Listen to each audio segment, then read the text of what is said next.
Okay.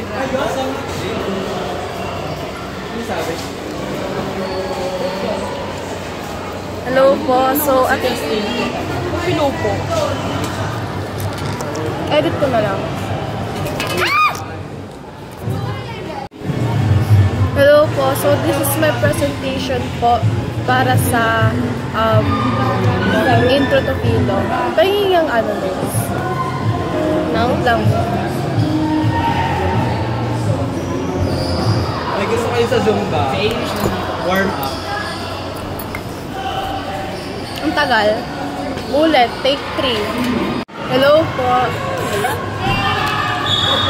Today po, i-discuss ko ang negative effects of social media. So, number 1 po, reduces face-to-face interaction, which results in low-quality relationships with others. Meaning po nun, siyempre, from the word itself, it reduces face-to-face interaction. So, mas nag-focus ka sa social media lang and di ka siya nakapag-interact outside world, ganon.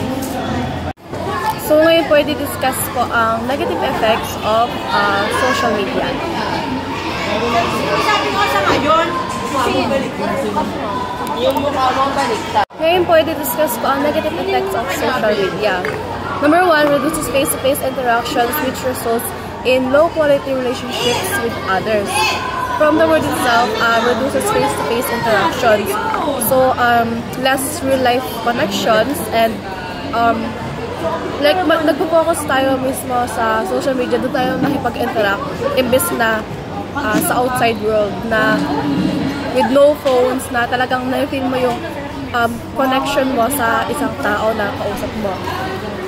Next is teens can overshare information which is harmful to their future. Meaning oversharing risks. Since palagi tayong today, hindi man today, post tayo ng post ng putang ina mo! Post daw. Bukas pa recording ka natin ng evidence. Ay, wala ko din po yun. Hindi mo process.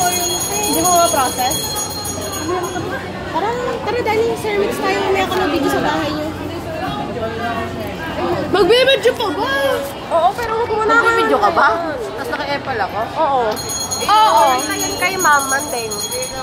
Pasok ang ipis, hindi pinapalabas. Hoy, Rian! Ano iyan? Arya now. Arya. Kana 35. Oo, di mo lang pinumula. Ako din! May 50, may 35. Angas mo. Pagano ang sabi yung Zoom? Wait lang, padala mo. Angas mo? Oo, okay na. Maangas ka? Maangas ka? Ano yan? Huwag mo yung Zoom!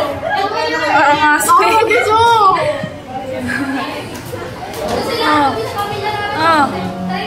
Mainis siya.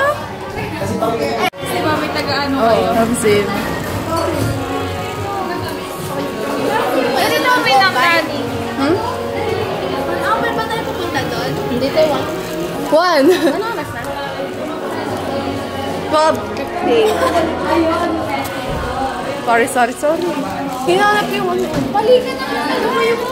Hindi ka na ano eh. Hindi mo, ganyan. So, kung ulit mag-post sa ano natin. Post ka na ulit. Kaya nga nagbibidyo na eh. Horizontal para marami tayong memory. Horizontal?